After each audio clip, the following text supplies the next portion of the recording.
In the waning years of the 14th century, as the Catholic Church held sway over medieval Europe, currents of discontent began to ripple across the continent, particularly in its peripheral regions.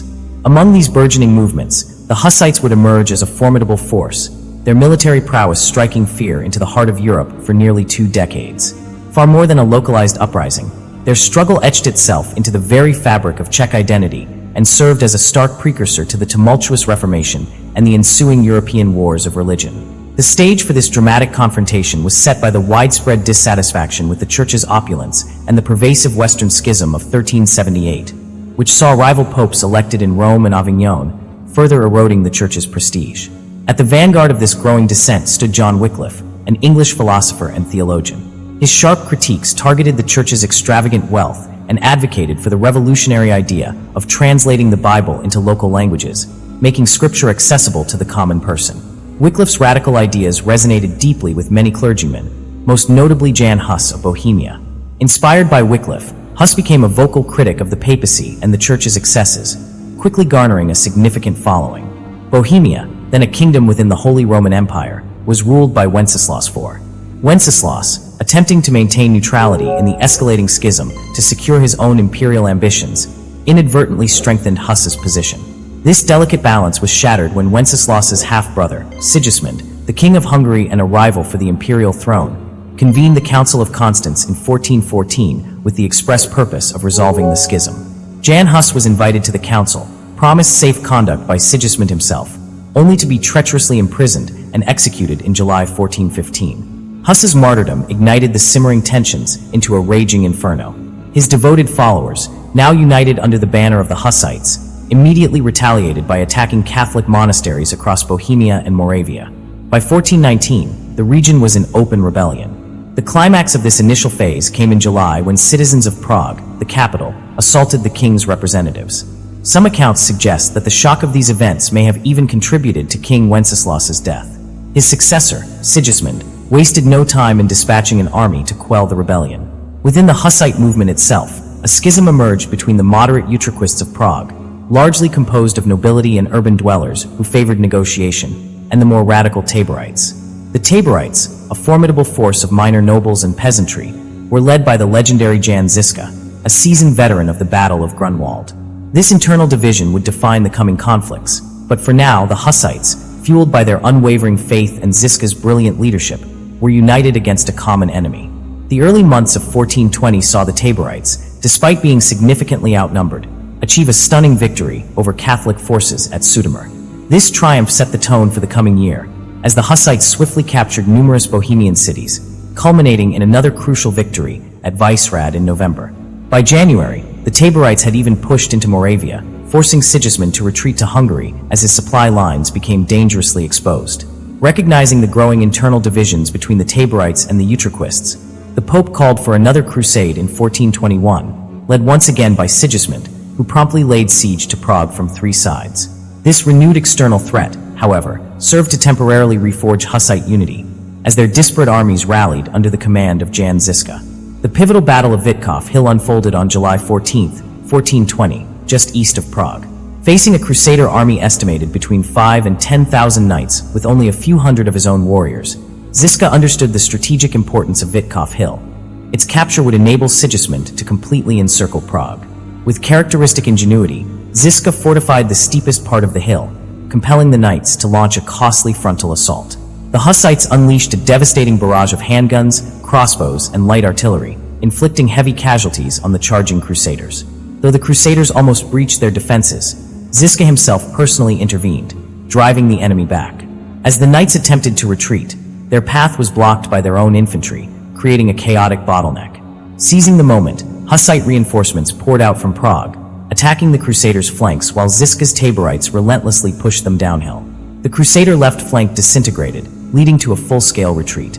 While the exact number of crusader losses remains debated, ranging from hundreds to thousands, Žižka's strategic brilliance had undeniably secured a crucial victory, forcing Sigismund to withdraw from Prague by the end of July. Central to the Hussites' military dominance was their innovative Wagenburg, or wagon fort, tactic. Before battle, their wagons would form a formidable circle or square, artillery strategically positioned behind them. Each wagon was manned by 10 handgunners and crossbowmen, supported by an equal number of melee fighters, creating a mobile bastion that was incredibly difficult for knightly armies to penetrate. Artillery and missiles were primarily used to soften up the enemy cavalry, and after successfully defending their position, the Hussites would launch a devastating counterattack against the weakened foe. This revolutionary approach was put to the test again when Sigismund planned to take Kutná Hora.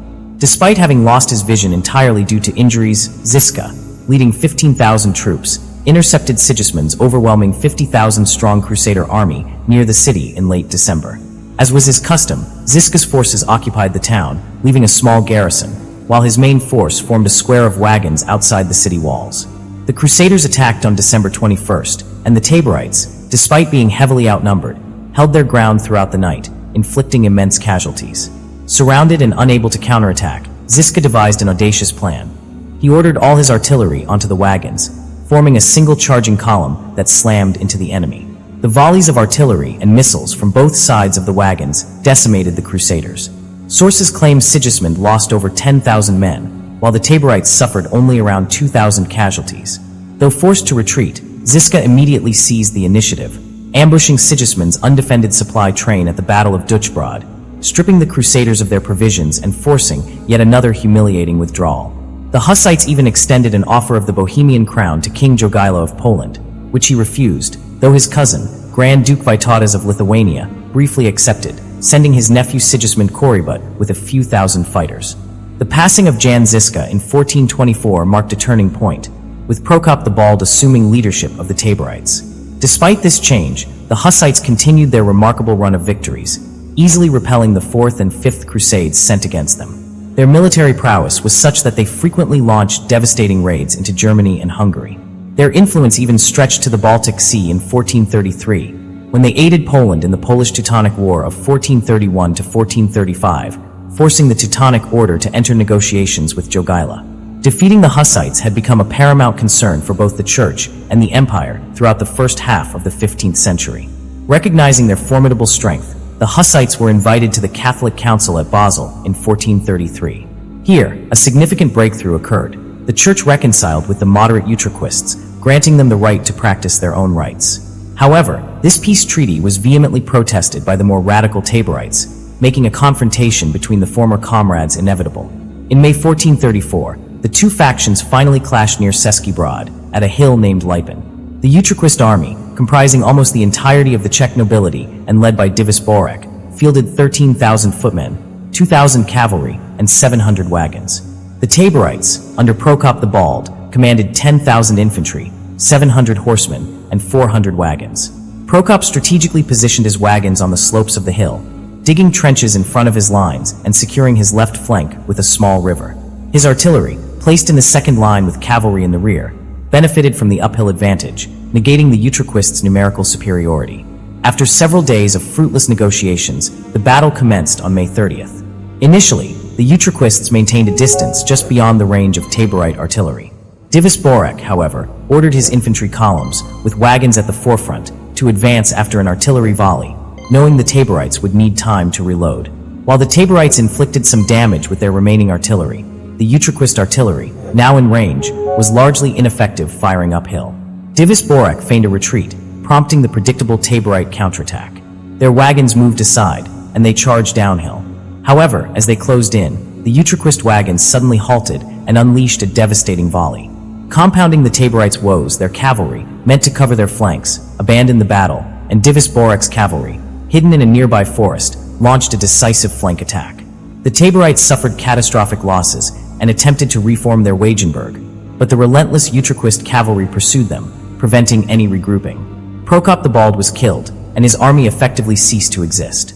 Over 3,000 Taborites perished, and while isolated pockets of resistance continued for a few more years, the war was decisively over. The Peace of Jalava in 1436 restored Sigismund to the Bohemian throne, while the Utraquists were formally granted the right to worship in their own fashion. Though the Taborite defeat delayed the broader Reformation for a century, the Hussite Wars had irrevocably set the stage for the religious conflicts that would soon engulf Europe.